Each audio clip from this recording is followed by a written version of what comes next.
ഒരു കർഷകന് ഒരു മുട്ട ലഭിക്കാം. അത് തൻ്റെ വീട്ടിലേക്ക് പോയിട്ട് തൻ്റെ കോഴികളെ അടിയിരിക്കുന്ന സ്ഥലത്ത് വെച്ചു.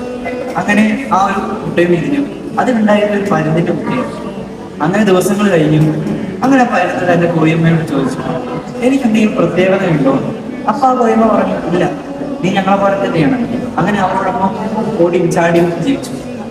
കുറച്ച് കാലങ്ങൾക്ക് ശേഷം ആ ഒരു പരുന്ത് വലുതായി. അങ്ങനെ പ്രായമായപ്പോൾ ഒരു ദിവസം അറിയാതെ മലന്ന് വീഴുകയാണ് ചെയ്യുന്നത്.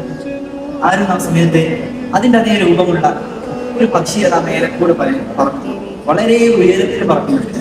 അങ്ങനെ അത് അപ്പോൾ വിചാരിക്കാം, എനിക്ക് ഇത്രത്തോളം കഴിവുണ്ടായിട്ടും ഞാനിത് അറിഞ്ഞില്ലല്ലോ.